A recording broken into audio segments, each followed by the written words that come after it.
Hello everyone and welcome to Introduction to Smartboard for Students. The first thing we're going to do is just open up Smartboard and take a look at some of the options available. While we do that, I just wanted to take a quick moment and just talk to you about some of the advantages of using Smartboard in your classroom. Smartboard activities can be a great tool of engagement for the students in that it allows interactivity where students can come up to the board, click on things without having to use the actual computer, and kind of get involved in the learning process. The tools that you'll need in order to use this in your classroom will be a laptop or desktop computer, the Smartboard software. A lot of schools in Prince George's County already have the software in their school. You just need to go to your technology coordinator and ask to have it downloaded to your computer system. You will also need to have an LCD projector and the and the Smartboard physical board inside your classroom. Okay, so let's go ahead and get started. Let's take a look at some of the tools available in Smartboard. Again, I'm going to go to the Start ribbon. I'm going to go to All Programs. I'm going to navigate down to where it says Smartboard Software. Click on that.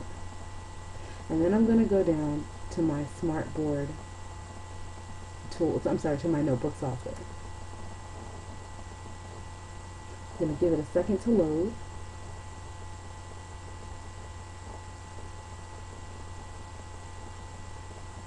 It's going to pop up a statement just letting me know the rules, and I say I agree.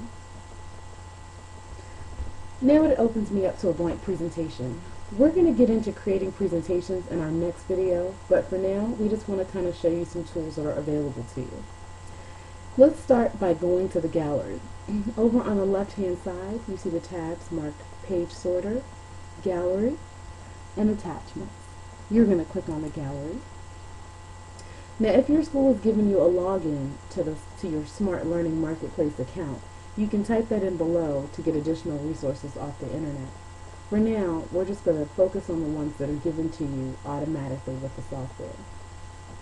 Now, you can click on My Content. So once you kind of get into creating things and start making your own files, you can save them in My Content so that you can put them into other presentations as you create them. Online resources, that takes you out to the web, of course, to find new things that you can integrate into your class. We're going to go to the Essentials for Educators. Essentials for Educators has clips and pieces that you can use in your presentations and your Smartboard activities that will help you in the class. Now if you look down below, you'll see that we have 4,470 pictures and backgrounds available, 484 interactive and multimedia activities available, 11 lesson activities, and 991 notebook files and pages, all available for us to use, making a total of 5,956 items. That's a lot to sort through, so we're just going to kind of start small. We'll start with the beginning. So these are some of the pictures and backgrounds that are available to you. So these are just a couple. Feel free to continue browsing them on your own. We're going to go over here to the scroll bar and just bring it all the way down to the bottom so that we can go on to the next one. Okay, so we're going to go to Interactive and Multimedia. Now, the items in here, these allow you to put pieces into your puzzle that can do things, such as play sounds. So this little microphone here means that it plays a sound. So let's go ahead and add that by double-clicking on it. So over here, you see that we now have the guitar in our field, and we're going to click on the little button, and then you hear the sound that the guitar makes. Let's try clicking on a ball. We're going to just click on it and move it over here so we can see what it does, and now we're going to click the microphone. Above. Okay, so we see that it can speak words for us. There are also different things available in here, such as the higher learning. This is a video that you can show to your students if you were focusing on higher opportunities. There are many different things that you can find in the interactive and multimedia area that can be very helpful in class. So I definitely suggest that you go through and take a look at some different things. We also have the gallery sampler. This also has different options of things that you can use in class, including multimedia aids. Let's just click on one. So we're going to insert the letter B. Click on the microphone, and you hear that it says the letter B. So go ahead, play around with these, and then when we come back tomorrow, we're going to do some more work with them. In the meantime, I just want to show you a few more things before we head out.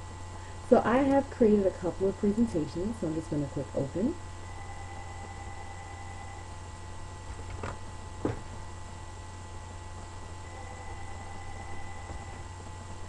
Okay, so let's click on the state's project. Do you want to save changes? No, I'm not going to save changes to what we have so far. Okay, so it's loading the pages.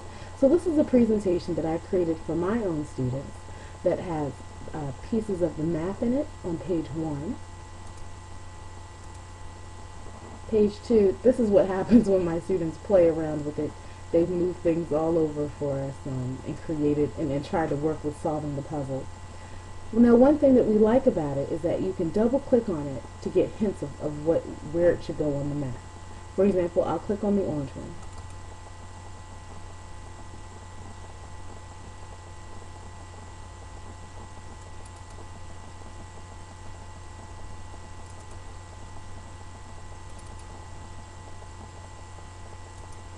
And for some reason, Angola. okay, there you go. So there are sounds attached to each one of these clips that allow the students to hear what it is, which helps them to place it into the puzzle. I'm going to encourage you, I'm going to make this file available to you so that you can also play around in it and see what you can figure out about these puzzles. Thanks for coming to day 1 of to introduction of our Smartboard series, and I will see you in class tomorrow.